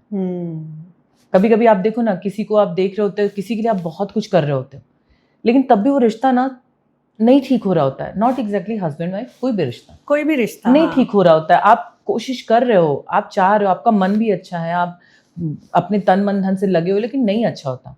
वो कहीं ना कहीं से ना, वो कार्मिक अकाउंट पीछे का इतना खराब है ना कि उससे आपका नहीं जम सकता। तो आप ना बस हट जाओ। हमें लगता है कि सामने वाला कितना, 4 लोग और भी देख रहे हो तो मतलब यार ये कितना बुरा है, या ये कितनी बुरी है, ये तो इतना कोशिश कर रही, मान नहीं रही है। तो जैसे मैंने शिवानी जी की मैं बहुत बड़ी फैन हूँ, जिसमें उन्होंने कहा था कि हम सिर्फ कपड़े बदलते हैं। तो अगर इस कपड़े में मैं तुमसे बात कर रही हूँ, मैं तुम्हें एक थप्पड़ लगा दूँ, ठीक है, और अचानक मैं अब ये खत्म हो पॉडकास्ट और कपड़े बदल के आऊंगी, तो तुम्हें तो एक तुम्हारी मेमोरी में वो है, भले तुम्हें याद ना हो। तो होता कैसे ना कि वो बस हम जन्म ले लेते हैं दूसरा, लेकिन हमारा जो कार्मिक अकाउंट है ना, वो वहीं स्टक रह जाता है। इसलिए वो इंसान, हमें कितना भी तुम प्यार दे दो, उससे प्यार नहीं मिलेगा तुमको। तो ऐसे रिश्तों को नमस्ते करके बिना किसी कड़वाहट के ना निकल जाना चाहिए। हर झगड़ा लड़ने के लिए नहीं होता है, कभी कभी बच के निकलना शांति ज्यादा देता है। वही पीस ऑफ माइंड। अगर पीस ऑफ माइंड की बात की जाए, डोंट यू थिंक जेन ज़ी आजकल डरता है शादी से? हाँ। क्यों? Because of social media. इतना भरा पड़ा हुआ है ना, अंबार भरा पड़ा हुआ है। और दूसरे अगर देखोगे ना, सोशल मीडिया की वजह से हर कोई खुश दिख रहा है। तुमको पता है इतनी खुशियां है ना, इंस्टेंट वैलिडेशन है। उतना स्वर्ग में भी खुशी नहीं होगी, मुझे ऐसा लगता है। हम पहले महाभारत रामायण देखते थे, उतना स्वर्ग में भी खुशियां नहीं दिखती जितना हमें रील में दिखती हैं, इंस्टा पे दिखती हैं, यूट्यूब पे दिखती हैं। तो लोगों को क्या लगता है ना कि यार यहाँ तो बड़ा अच्छा है, बट मेरे इर्द गिर्द नहीं अच्छा है। तो परफेक्ट ढूंढ रहे हैं, पता है तुम्हें? क्योंकि जब हम कोई मूवी देख रहे हैं ना, तो हमको एक जब हीरो दिखाया जा रहा है ना, तो 500 लोगों से लड़ रहा है, 500 करोड़ कमा भी रहा है, 6 नहीं 12 पैक हैं, ठीक है। वैसा लड़का कहाँ मिलेगा तुमको? लड़कियों को ऐसा लड़का चाहिए। और अब लड़कों को क्या चाहिए? लड़कों को बॉडी दीपिका जैसी चाहिए, दिमाग और इंटेलिजेंट वाला चाहिए, और बिल्कुल जो नेचर है ना, वो सीता वाला चाहिए। कहाँ से मिलेगा? Not possible. नहीं पॉसिबल है। आप राम हो क्या सीता ढूंढ रहे हो? आप राम नहीं हो तो सीता मत ढूंढो। प्रॉब्लम है ना कि, और इसमें सबसे बड़ा जो हनुमान जी का उसमें है ना, जाकी रही भावना जैसी, हरि मूरत देखी तिन तैसी। आप जैसे हो ना, आपको सामने वाला वैसे ही लगता है। अगर आप चोरी करते हो ना, तो आप अपनी हर चीज छुपाओगे, क्योंकि आपको लगेगा ये चुरा ना ले, क्योंकि आप वैसे हो। तो चूंकि हर जेनजी में भी वो भी वैसे ही है ना, सबसे बड़ा उनका मुझे लगता है कमिटमेंट का है, और उससे ज्यादा है ट्रस्ट। मुझे याद है कि एक जेनजी ही बता रही हूँ, उसने बोला कि मेरी गर्लफ्रेंड थी और हम साथ में गए, डिस्क गए, ये वो, मैं वॉशरूम गया, मेरी गर्लफ्रेंड मेरे फ्रेंड को किस करने लगी। एक्चुअली काफी कॉमन हो गया है। इतना थिन ट्रस्ट है ना कि वो लगता ही नहीं उनको कि सामने वाला ट्रस्टवर्दी है। तो ये उनका सबसे बड़ा इशू है, उनकी गलती नहीं है। और प्लस जो जिस तरीके से रिश्तों में बदलाव आया है ना, जितनी टूटन आई है रिश्तों में, तो अपने माँ बाप को भी देख रहे हैं कंटिन्यूस लड़ते झगड़ते। और अब ना जो जेनजी है, जैसे तुमने बोला था ना कि पहले के लोग ना कंडीशनिंग थी, सेक्रीफाइसेस करते थे, तो मैंने बताया था ना कि रिश्ते बचा लेते थे, खुद खो देते थे। आज की जेनजी क्या चाहती है? भैया रिश्ता टूटे चलता है, हमें खुद को बचाना है। तो इसलिए वो सोचते हैं कि हाँ यार नहीं होगा तो चलेगा, इसलिए शादी में इतनी टाइम लग रही है, क्योंकि उनको सब कुछ परफेक्ट चाहिए और सब कुछ जल्दी चाहिए। कमिटमेंट नहीं देना है, लेकिन उनको अश्योरिटी चाहिए, उनको सामने वाला ट्रस्टवर्दी चाहिए, लेकिन अपने लिए ऑप्शन भी खुले रखने हैं। नहीं हो सकता। आप मांगो वही जो आप दे सकते हो। सिंपल सा है। इवन हमारे यहाँ पहले दादा लोग, परदादा लोग, सब लोग बोलते थे कि दूसरों के साथ वही व्यवहार करो जो आप अपने लिए चाहते हो। तो सिंपल सी चीज़ है, आप जो चाहते हो अपने लिए वही दूसरों को दो। जिस दिन तुम्हें प्यार चाहिए, सम्मान चाहिए, तुम दूसरों को देना शुरू करो। देखो नहीं मिला, मुझे दोबारा बुलाना, मैं वहीं बताऊंगी। तुम 1 महीना करके देखो, जो चीज़ तुमको चाहिए वो तुम देना शुरू करो, क्योंकि तुम जिससे चाह रही हो ना उसके पास वो चीज़ है नहीं। तो जब तुम उसको दे दोगी बहुत ज़्यादा ना, तो वो भी तुमको वापस देगा, रिफ्लेक्ट करेगा। सिंपल सी चीज़ है। उसके पास वो है ही नहीं जो हम चाह रहे हैं। तो जब समाज के लिए हम कुछ चाह रहे हैं कि समाज हमें ऐसा दे, तो हमको देना भी पड़ेगा, देना बहुत ज़रूरी भी है। तो ये सीखना पड़ेगा कि जो चीज़ आपको चाहिए वो आप पहले देना सीखिए। खुद में वो मैच्योरिटी आनी चाहिए पहले। लेकिन फिर इन सब में यही एक लाइन है कि कुछ लोग आपके लिए नहीं बने होते हैं, उनके साथ अपना टाइम वेस्ट मत करिए। अगर आपने बहुत कुछ कर लिया है रिश्तों में, आपको लग रहा है कि आपने 100% दे दिया, तब भी वो रिश्ता टूट रहा है, बिखर रहा है, तो समझ लीजिए आपका कार्मिक अकाउंट अच्छा नहीं है। उनको माफ़ करिए और उनसे दूर हटिए, चलते बनिए। चलिए, चलते बने से आजकल रीसेंट कंट्रोवर्सी चल रही है, TCS की posh controversy. If I talk about posh cases, they were meant for protection. Don't you think they are also getting misused? अब तो कैसे ना, सी अगेन, जो posh prevention of sexual harassment at work place, ये अगर देखोगे ना तो मुझे ऐसा लगता है कि शायद 97 के करीब भावरी देवी एक लेडी थी जो कि सोशल वर्कर थी, जिनके साथ गैंग रेप हुआ और फिर लगा कि अरे यार लेडीज़ के साथ बहुत कुछ ऐसा हो रहा है, तो इसके लिए ये बनाया गया था। अब क्वेश्चन ये उठता है कि वहाँ वो वर्क प्लेस पे उनका रेप नहीं हुआ था, लेकिन ये पर्टिकुलर पॉश जो है वर्क प्लेस के लिए बनाया गया। तो इसलिए, और ये मुझे लगता है काफ़ी कुछ आया 2013 के आसपास शायद आया रहेगा, आई डोंट नो। वो इसलिए आया कि अब औरतें ज़्यादा काम कर रही हैं। अब देखोगे बहुत सारे ऑर्गेनाइजेशन में सब जगह पे ये कि मैंडेट है कि औरतें इतनी होनी चाहिए, है ना, ताकि वो काम करें, आगे बढ़ें, पैरों पे खड़ी हों।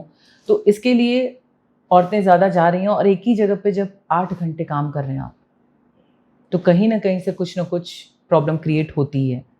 उसके लिए बनाया गया था कि भाई औरतों के साथ कुछ भी गलत नहीं होना चाहिए। बट अब प्रॉब्लम क्या हो गया ना, कई सारे, मैं ये नहीं कहूँगी कि सारी औरतों के साथ ये फिर गलत होगा, ऑब्वियसली। अगेन मेरा वही है, मुट्ठी भर औरतों की वजह से वो सारी औरतों को भी हम कटघरे में खड़ा करते हैं। वो क्या कर रही हैं, वो सक्सेस की सीढ़ी बनाती हैं। क्योंकि लोग डरते हैं। आज ये सब केसेस लग जाते हैं ना, तो पुलिस घसीट के ले जाती है, सवाल भी नहीं करती है। पहले पता है, सवाल नहीं करती कि क्या सच में ऐसा है, घसीट के ले जाके बंद कर देती है। मीडिया आपको मीडिया ट्रायल में बदनाम कर देता है, जनता आपको ख़त्म कर देती है, तब जाके पता चलता है केस गलत था यार। आप किसको जाके समझाओगे? आप एक आदमी को रोक के बताओगे कि मैं गलत नहीं था? नहीं बोल पाओगे। Don't you think wrong allegations के कारण सामने वाले की लाइफ खराब हो जाती है? सी, लाइफ ही क्या, सब कुछ खराब हो जाता है। अभी मेरा अगर ऐसे मैं बात करूँगी तो एक केस है, तो केस था जिसमें ऐसा हुआ था कि सर, मैं अगर बात करूँगी तो मैरिटल रेप का बात करूँगी, जिसमें रॉन्ग एलिगेशन ही बोलेंगे, क्योंकि उसमें ऐसे था कि लेडीज़ ने बताया कि ये ज़बरदस्ती रेप करते हैं और ऐसा, और वो भी कितने सालों बाद, 15 सालों बाद, कि 15 सालों से मेरा रेप हो रहा है और ये मुझे परेशान करते हैं। सज़ा जैसा कुछ नहीं हुआ, केसेस हुए, लेकिन उनको अपनी फैमिली से, अपने परिवार से, अपनी जॉब से, सब जगह से हाथ धोना पड़ा।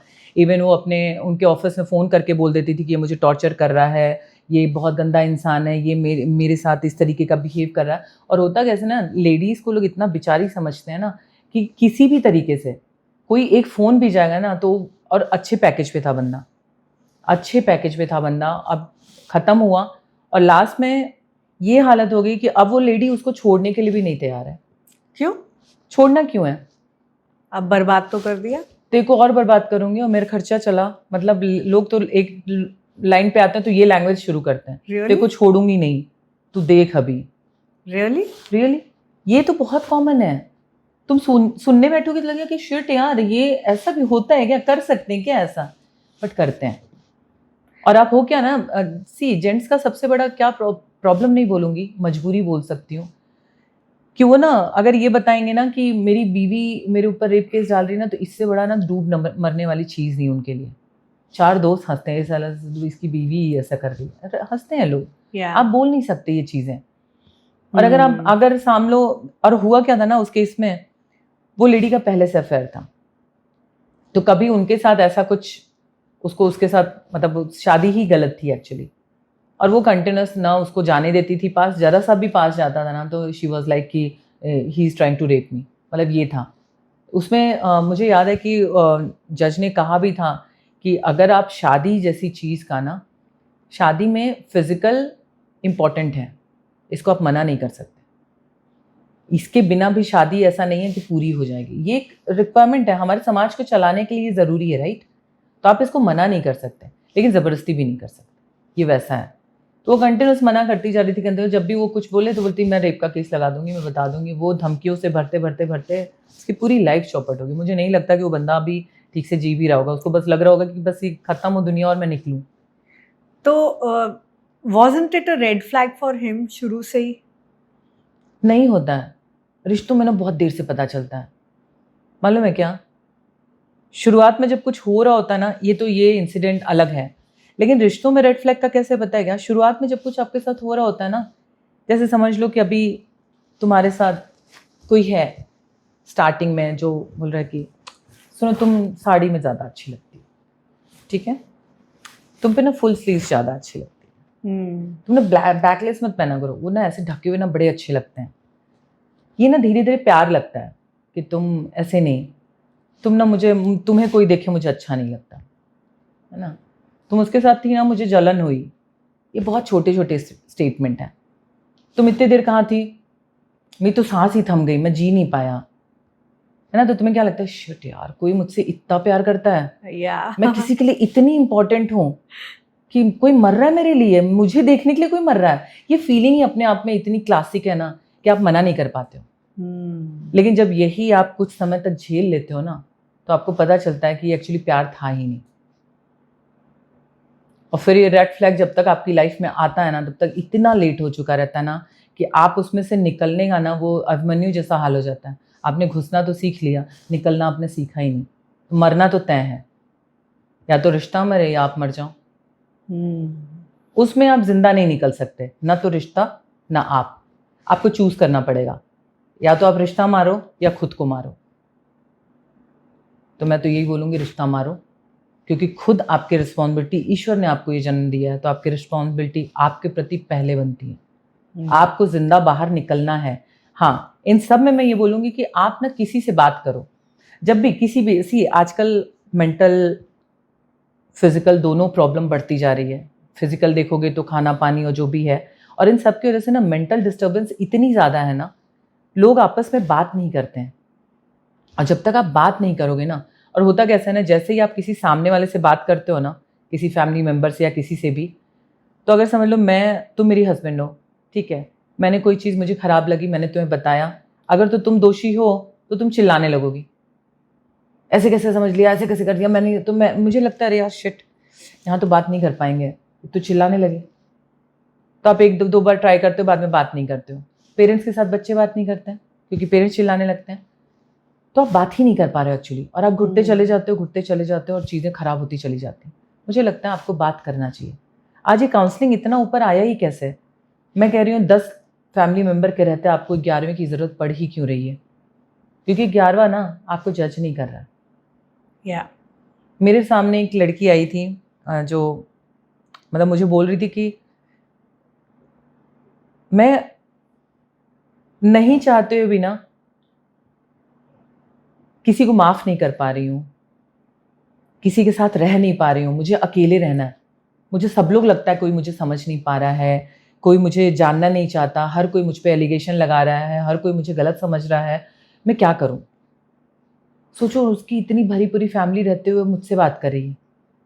तो यहाँ पे सिंपल सा है कि आप जज मत करो। किसी से गलती भी हो गई, आज गलती में बहुत सारी चीज़ें हो जाती हैं कि आप कुछ भी कर गए ऐसा जो सामाजिक रूप से गलत है, चीटिंग हो गई, ये हो गया। आप ना सामने वाले को सिर्फ ना एक इंसान समझो पहले। कोई यहाँ ना दूध का धोला नहीं है। एक बहुत पुरानी मूवी है जिसमें है कि पहला पत्थर वो मारे जो पापी ना हो। तो ना जज तब करो जब आप बहुत इतनी ज़्यादा अच्छे हो हर चीज़ में कि आपने कभी कोई गलती नहीं की, आप जज तब करो। लेकिन होता क्या है ना, जैसे मान लो मुझे चोरी करना ओके लगता है, तो तुम चोरी करोगे, मतलब कोई बात नहीं यार चलो। ऐसी अगर मुझे चोरी करना बहुत खराब लगता है तो बोलूँगी तुमने ये अपराध किया है।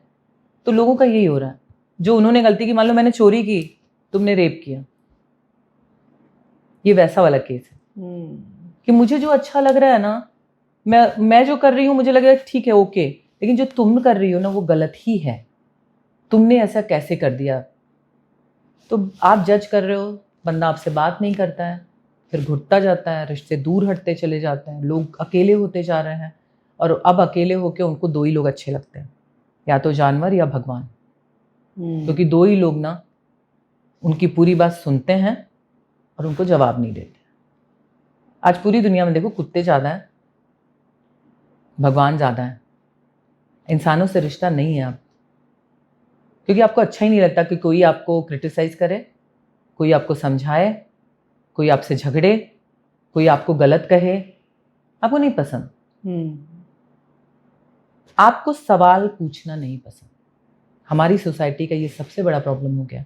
आप बच्चों से सवाल करो, नहीं पसंद, दे डोंट लाइक। रूम में कैसे आ गए, पासवर्ड कैसे मांग लिया, फोन का पासवर्ड नहीं मांग सकते, माँ बाप को क्या आप नहीं मांग सकते। आप कितनी देर कहाँ थे, फ्रेंड्स के साथ, कौन से फ्रेंड, क्या जरूरत है बात आपको जानने की, फ्रेंड्स हाँ ठीक है। पति पत्नी का भी यही हाल है। तुम मुझसे सवाल कर रहे हो, शक कर रहे हो। अब सवाल मतलब शक, तो आप सवाल नहीं पूछ सकते, और जब आप सवाल नहीं पूछ सकते तो हर इंसान घुट रहा है, करेंगे क्या। वैसे शिल्पिका जी, आप हैं तो लॉयर, मगर आप रिलेशनशिप काउंसलिंग में कैसे घुसी? मैंने अभी स्टार्टिंग में ही तुम्हें बताया था कि जब मैं कोर्ट में प्रैक्टिस कर रही थी ना, तो मैक्सिमम मैंने ये चीज़ नोटिस की, सब कुछ आ कहाँ से रहा है। 90% केसेस अगर तुम उठा के देखो, 90 नहीं एक्चुअली, 90 ज़्यादा बोल रही हूँ, कम बोल रही हूँ, 99% केसेस ना ह्यूमन बिहेवियर पे ही अलाइन है। तुम देखो सारे केसेस ह्यूमन बिहेवियर पे हैं। गुस्सा आया, मर्डर हो गया, चिढ़ मची, रेप हो गया, ये हुआ, ये हो गया, तलाक हो रहे हैं, ईगो आया, नार्सिसिज्म आया, अहंकार घूम रहा है, सारे ह्यूमन बिहेवियर है। तो सिम्टम को पहले ट्रीट किया जाए, बीमारी को क्यों ट्रीट करूं मैं। इसके लिए मुझे लगा कि मैं काउंसलिंग में घुसूं। और ऐसा नहीं है कि आजकल टीवी पे सब लोग सब कुछ भाषण सब दे रहे हैं, कोई किसी को समझा नहीं सकता। जब तक एक इंसान खुद नहीं बदलना चाहता या खुद अपने आप में बदलाव नहीं करना चाहता, उसको कोई नहीं बदल सकता। So true. आप सिर्फ राय दे सकते हैं, आप समझा सकते हैं, आप मार्ग दिखा सकते हैं कि भाई ये गलत है, ये सही है, बाकी आप कुछ नहीं कर सकते। पहले मुझे लगता है, जब मैं काउंसलिंग में नहीं थी, मुझे लगता था मैं बताऊंगी, मैं सब ठीक कर दूंगी। मेरे अंदर ये हमेशा रहता था कि यार पूरी जड़ तक जाना है, मुझे ठीक करके आना है। तो मुझे ये पहला लेसन यही था मेरा, आपको ठीक नहीं करना है। आपको उस बंदे को बस एक गाइड करना है कि कैसे ठीक करना है। तो ठीक करना ना करना उसकी मर्जी है और उसकी चॉइस है। जरूरी नहीं है कि आप सारे, अब अगर मेरे पास 10 केसेस है तो कभी कभी 2 बिल्कुल हल नहीं होते हैं। लोग बोलते हैं मेरे को रहना ही नहीं इस इंसान के साथ, क्यों रहूं मैं, आपने झेला है क्या। मेरे से ऐसे ही पूछते हैं, आपने झेला है क्या इनके साथ, आप कैसे ये राय दे रही हैं कि पहले इसको ट्राई करके देखो, आप रही हैं क्या इनके साथ। तो बात सही है, नहीं रही हूं मैं साथ में। तो जब ऐसे रूडली बात करते हैं, हाउ डू यू डील? पहली बात, जब कोई आपसे रूडली बात करता है, आप पे चिल्लाता है, आप पे गुस्सा होता है, तो ये सबसे पहले कमजोरी की निशानी है ना। आपने जल्दी साधुओं को चिल्लाते नहीं देखा रहेगा, लेकिन चोर उचक्के और जिस टाइप के लोग हैं उनको चिल्लाते देखा रहेगा। तो वीकनेस होती है, कमी होती है। और जब भी आप कुछ गलत करते हो ना, तो कमियां धीरे धीरे आपका, जो बोलते हैं ना कि ताकत कम होती जाती है। जैसे अभी एक टेबल हो, टेबल का वेट उतना ही है, तुम उठा लोगी, मैं नहीं उठा पाऊंगी, तो ये हो गया शारीरिक ताकत। टेबल तो वही है, मैं नहीं उठा पा रही, मतलब मेरे में ताकत कम है। तो सिचुएशन वही है, मैंने डील कर लिया, तुम डील नहीं कर पा रही हो, ये मानसिक ताकत हो गई। It's all about power. Physical power है तो पहाड़ उठा लोगे, नहीं है तो चम्मच भी नहीं उठा पा रहे हो, हाथ कांपता है, कभी कभी ग्लास से ऐसे ऐसे ऐसे पकड़ना पड़ता है, मतलब पावर नहीं है, ग्लास तो बहुत हल्का है। तो जब आप इस स्टेज तक पहुंचते हो ना, तो ऐसे ही दिमागी रूप में भी आप इस स्टेज तक पहुंचते हो कि आपको कोई बोलेगा क्या है तो आप उस पर भी चिल्लाने लगते हो, क्योंकि आपके अंदर ताकत ही नहीं बची है कि आप अपने इमोशंस को कंट्रोल कर सको। तो मुझे समझ में आता है जो मेरे पास आ रहा है वो बीमार ही आ रहा है ना। और जब इस तरीके का लोग होते हैं ना, तो मुझे सिर्फ एक ही चीज़ आती है कि जब आप जाते हो हॉस्पिटल में, जाते हो कोई बीमार है, जैसे मैंने कहीं सुना था कि पागल खाने में अगर आप गए तो वो लेडी से पूछा जाता है कि यार आप कैसे हैंडल करते हो, ये मार देता है तो आप उसको मारते नहीं हो? बोले कैसे मारेंगे, मेरे को पता है उसकी कंडीशन अच्छी नहीं है, वो बीमार है, फीवर है, उसको दिमागी रूप से सही नहीं है। लेकिन जब यही काम कोई मेंटल बीमार आदमी करता है ना, तो हम नहीं ले पाते हैं। हमको लगता है उसने ऐसे कैसे बात कर ली मुझसे, उसने ऐसे कैसे बोल दिया मुझे, उसकी हिम्मत कैसे हुई ऐसे मुझे बोलने की। हम ये भूल जाते हैं कि सामने वाला ना एक बीमारी की तरफ खिंचता चला जा रहा है, और वो इतना वीक हो चुका है ना कि वो अब छोटी सी छोटी कोई भी चीज़ लेने के लिए तैयार नहीं है, उसके अंदर इतनी पावर बची ही नहीं है। तो बस हम शारीरिक बीमार को इतना तोलते हैं तो मानसिक बीमार को तो तोलना ही पड़ेगा। और अब ये जो है ना, ये एक पेंडेमिक की तरह है। जैसे पेंडेमिक आया था तो हम कुछ नहीं कर पाए, ये ऐसे ही एक से दूसरे पे फैल ही रहा है। हर कोई उसी बोट में सवार है, उतने ही गुस्सा, उतनी ही चिढ़, उतनी ही जलन, उतनी परेशानी सबके अंदर है। कौन संभालेगा किसको? संभालने के लिए तो आपको ठीक होना पड़ेगा। आपको भी कोविड है, मुझे भी कोविड है, तो हम दोनों को सेपरेट ही होना पड़ेगा। हम में से एक कोई ठीक रहेगा तो ही संभाल सकता है। इसलिए मैं हमेशा बोलती हूँ किसी एक को काम करना है अपने ऊपर। जब आप अपने ऊपर काम करोगे, आप ठीक हो गए तो आप सामने वाले को ठीक कर लोगे। चलिए इसी से आपके पावर और मानसिकता की बात की जाए। एक बनारस की लड़की थी, शादी करके बॉम्बे आ गई, टीचर बनना चाहती थी, नहीं बन पाई। फिर 40+ की एज में डिसाइड किया चलिए अब कॉलेज चलते हैं और लॉ करते हैं। उस समय क्या माइंडसेट था आपका? क्यों आपने रेगुलर कॉलेज किया? एक्चुअली मैं इसको बहुत क्या बोलेंगे, ड्रामेटिक या बहुत ऐसा वो नहीं बनाना चाहती, क्योंकि सच बोलूँ तो उस वक्त चूँकि मेरी एज हो चुकी थी 40+, तो मैं और किसी सिविल सर्विसेज या ऐसे में कोई एग्ज़ाम नहीं दे सकती थी, डॉक्टर बन नहीं सकती थी। पर्पस था कि लोगों को सर्व करूं, कुछ ऐसा करूं कि जब मैं लोगों की हेल्प कर पाऊं, मैं किसी की कोई प्रॉब्लम सॉल्व कर पाऊं या किसी को कुछ दे पाऊं, ऐसा था, मोटिव यही था। लेकिन 40+ की एज में ना आप कुछ और नहीं समझ आ रहा था कि क्या करूं जिसके थ्रू कर सकूं। अगर मैं जाऊंगी आईपीएस के लिए तो नहीं जा सकते, एज नहीं थी। लेकिन एक ऐसा ये सेगमेंट था जहाँ की आपकी एज आपको डिफाइन कर रही थी। उस समय मुझे याद है कि ये केस भी चल रहा था कि मतलब इसमें भी एज बार आना चाहिए, लॉ में भी, पता है उसी साल वो केस चल रहा था कि लॉ के लिए भी एज डिफाइन होना चाहिए कि इतने एज तक आप फॉर्म भर सकते हैं। तो मैं जब भर रही थी ना, सबने बोला अरे अब तो ये खत्म होने वाला है, अब एज कहाँ जाएगा, कैसे करोगी? मैंने भगवान का नाम लिया, मैंने बोला देखो मैं फॉर्म भर रही हूँ, अगर तो ये फेवर में आया तो समझ लो भगवान चाह रहे हैं कि मैं करूँ, और रिजल्ट फेवर में आया, एज लिमिट नहीं थी। फिर मैंने सीयूटी का एग्ज़ाम दिया। चाहती तो मैं प्राइवेट कॉलेज में भी जा सकती थी जहाँ आप पैसे दो और आप कर लो। मैंने सीयूटी का एग्ज़ाम ये सोच के दिया कि अगर तो मैं पास हो गई तो मैं देखूंगी, भगवान चाहता है मैं करूं। सीयूटी भी निकल गया। फिर और रेगुलर का जैसे तुमने पूछा ना, तो रेगुलर ऑप्शन नहीं है, ये प्रैक्टिस है, इसको आप ऑनलाइन नहीं कर सकते। जैसे डॉक्टर आप ऑनलाइन नहीं बन सकते, it's a practical, it's a practice, इसीलिए आप प्रैक्टिशनर बोलते हैं हमें, आप ऑनलाइन नहीं कर सकते। तो कैसा लगता था आपने से काफ़ी यंगर बच्चों के साथ सेम स्टडी करना? सच बताऊं तो खराब लगता था। खराब ये कि लोग बोलेंगे कि अभी पढ़ने आई हैं, लेकिन अच्छा ये लगता था कि मैं 10th नहीं पढ़ रही थी, मैं 12th नहीं पढ़ रही थी, मैं ग्रेजुएशन नहीं कर रही थी, मैं एक एक्स्ट्रा प्रोफेशनल स्किल सीख रही थी, एक एक्स्ट्रा प्रोफेशनल डिग्री ले रही थी। तो सब बहुत प्राउड करते थे, सब कहते कि मैम, और उस पर से फाइनेंशियली भी मैं ठीक ठाक थी, तो ऐसा अच्छा स्टैब्लिश हमारा सब कुछ बिजनेस है, तो सबको लगता था कि मैम आप ग्रेट हो, क्यों कर रहे हो आप, बताओ इतना ऐसा। तो ये सुनने को नहीं मिला मुझे। मैं बहुत लकी थी इस मामले में कि मेरे कॉलेज में जितने भी लोग थे बहुत सपोर्टिव थे और बहुत खुश थे। मतलब उनको अच्छा लगता था कि आप सब कुछ होते हुए भी आप कर रहे हो इतना, तो अच्छी जर्नी थी। मतलब you were kind of an inspiration for them. हाँ, बोल सकते हो।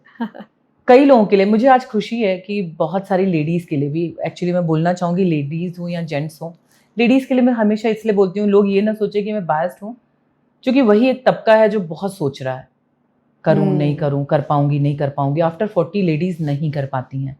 वो ये बोलती हैं कि यार अब तो जीवन निकल गया, अब मैं क्या ही कर लूँगी, ये बोलती हैं। तो ये सबके लिए है कि मैंने लेट नहीं शुरू किया, वो लेट है ही नहीं। हम बोल ही क्यों रहे हैं कि मैंने इतना लेट शुरू किया। वो बहुत जल्दी है, बस मुझे टाइम मिला और मैंने कर लिया। तो जिनको भी टाइम मिले वो कर लें अपनी जिम्मेदारियों से। खैर मैंने बोल सकते हो कि और लेट किया, मतलब और पहले कर सकती थी, लेकिन लगा कि ठीक है चल गया, बट वो लेट नहीं था, वो जल्दी था। और लोगों के लिए ये एक मैसेज है कि यार कुछ भी लेट नहीं है। आप जब चाहो उठ के खड़े होके दौड़ सकते हो।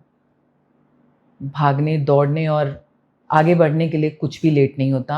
मरने से पहले तक हम चलते हैं ना, हमारे कदम बढ़ते हैं। कभी हमने सोचा कि अब मरने ही वाले हैं यार, 2 महीने में लेटे ही रहते हैं ना? नहीं लेटते हम ना। यस। तो मरने से पहले क्यों मरना है? हम क्यों सोच रहे हैं कि हमको इस टाइम तक कब बैठे ही रहना है? तो जब तक दिमाग चल रहा है, भगवान ने दिमाग इसीलिए दिया है, शरीर इसीलिए दिया कि जब तक आप जिंदा हैं आप चलिए, काम करिए, कुछ करिए। मैं केवल नहीं कह रही हूँ कि पैसे कमाइए या कुछ करिए आप। और इससे ये होता है कि आपका दिमाग सेंस ऑफ अचीवमेंट आपको मिलती है कि मैं कुछ हूँ, वरना एक घुटन और एक गिल्ट और एक उसमें जिंदगी निकल जाती है कि यार मैंने कुछ नहीं किया। और फिर आप दोष किसको देते हो? अपने पति को, अपने बच्चों को, अपने परिवार वालों को, कि इनकी वजह से मैं नहीं कर पाई कुछ। किसी ने रोका नहीं था आपको। ये तो चलो जो रोकते होंगे वो उनका स्टोरी अलग है, लेकिन कुछ मैक्सिमम ऐसी लेडीज हैं जिनके हस्बैंड रोकते नहीं हैं। उनकी अपनी चॉइस रहती है कि मुझे बच्चों को संभालना है, मुझे पति को संभालना है, उनको अच्छा खाना खिलाना है, घर अच्छा रखना है। वो आपकी चॉइस थी। क्यों कोस रहे हो बेचारे आदमी को? किसी ने मना नहीं किया आपको। और चाह जाए ना लेडीज, उनको ब्रह्मा भी मना नहीं कर सकते। ये बात तो सही है। तो ये ना सिर्फ अपने आप को ना वो दिल को बहलाने के लिए गाली भी ख्याल अच्छा है। हमें अपने आप को दोष नहीं देना चाहता, और हमारा ह्यूमन नेचर है कि हम दूसरों पे दोष बड़ी जल्दी मढ़ देते हैं। आसान होता है ना, तो ठीक लगता है बस। तो चलिए, इसी के साथ आपने एक बड़ी पावरफुल बात बोली थी थोड़ी देर पहले मुझसे कि ये जो सिस्टम है ये गेम है। क्या गेम है? मैंने सिस्टम को गेम इसलिए बोला ना कि कोई कुछ हल नहीं कर रहा है, किसी को कुछ सॉल्व नहीं करना है। आप जाओगे ना, जब कोर्ट रूम में जाते हो ना, आप शायद ही कोई एक आपको वकील दिखेगा ना जो चाहता होगा कि आपका केस सॉल्व हो जाए। शायद ही कोई होगा, क्योंकि वो उनकी अर्निंग है, हर मंथ का, हर 2 मंथ्स का ना उनका वो इनकम है। आपका केस सॉल्व तो इनकम गया। और प्रॉब्लम ये ना कि जब आपका कोई केस सॉल्व ही नहीं करना चाह रहा है, सारे अपने जिसको बोलते हैं ना कि अपने फायदे में लगे हैं हर सारे लोग, जब आपकी कोई मदद ही नहीं करना चाहता तो आप वहां जा ही क्यों रहे हो? आपकी मदद अगर कोई कर सकता है, आप खुद कर सकते हो। आपके अंदर इतनी पावर है कि आप कर सकते हो।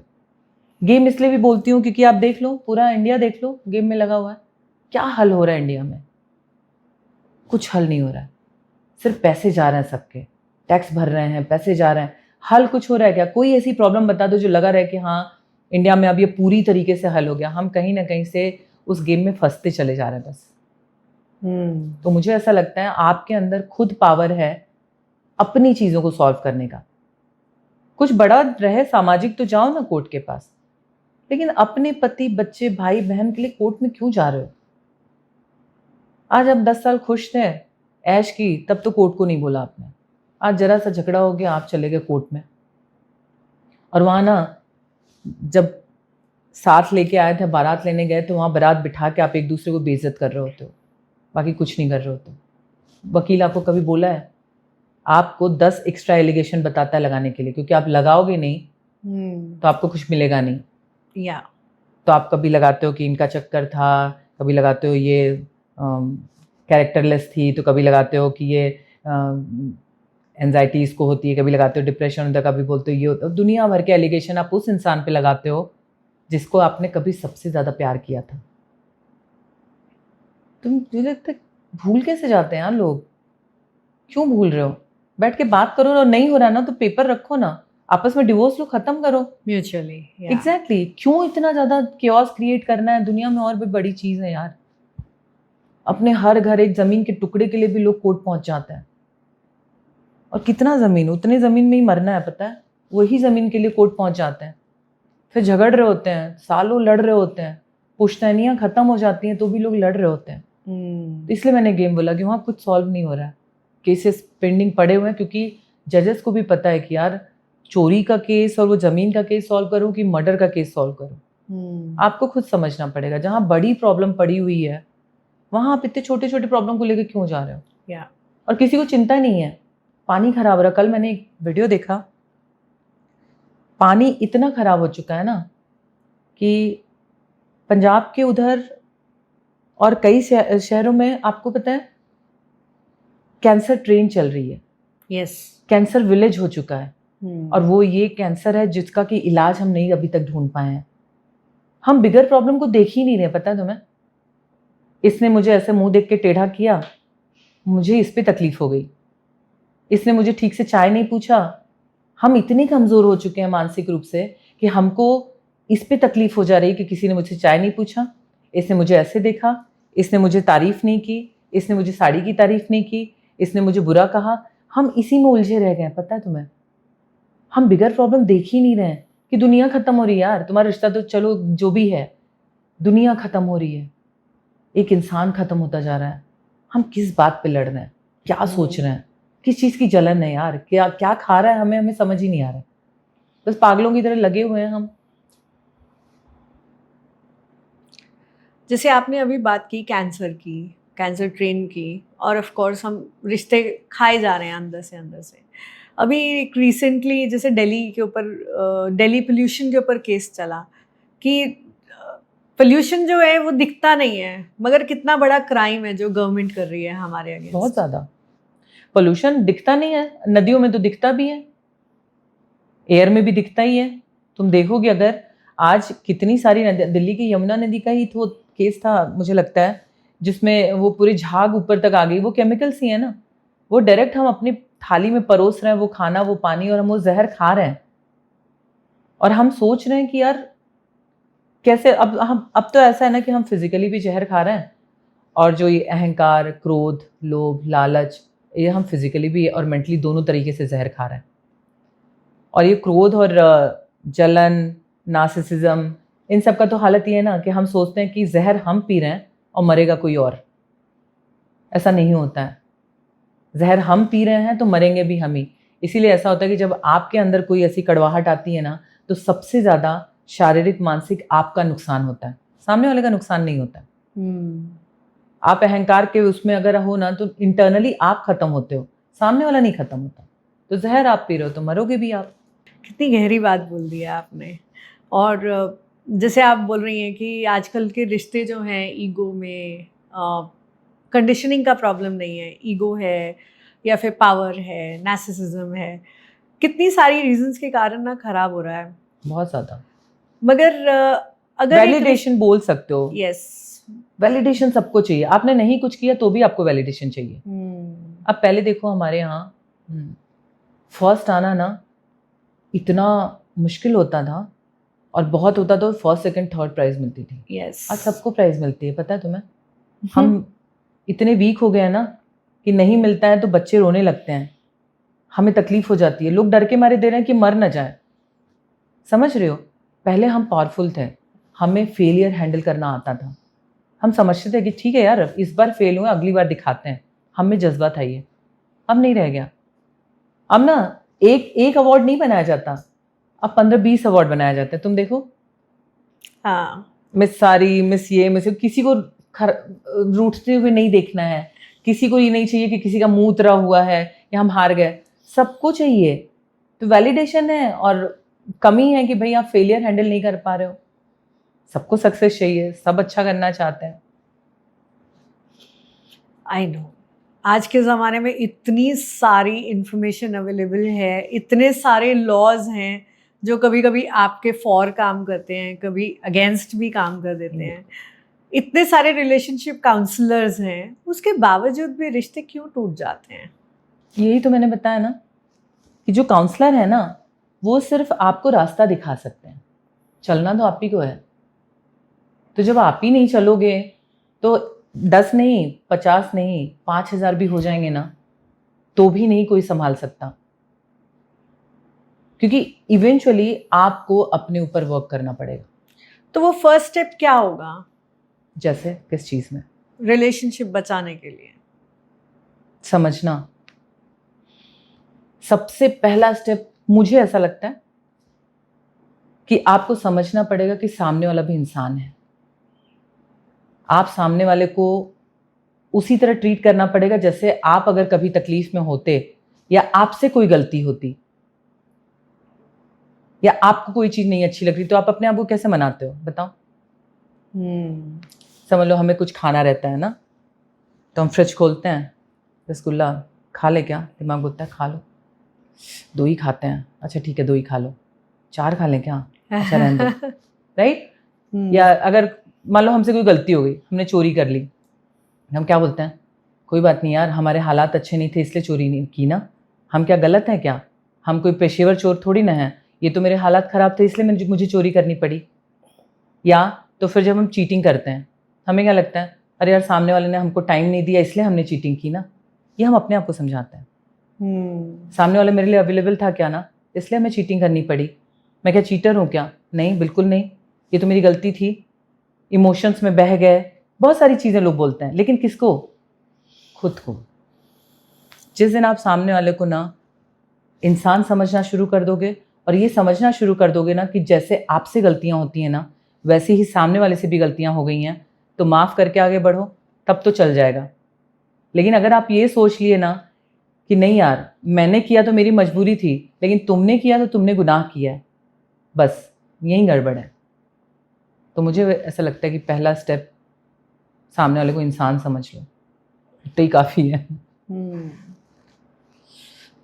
शिल्पिका जी इतना मज़ा आ रहा है ना आपसे बात करके, आई एम श्योर हम लोग दोबारा से एक और आगे कंटिन्यू करेंगे।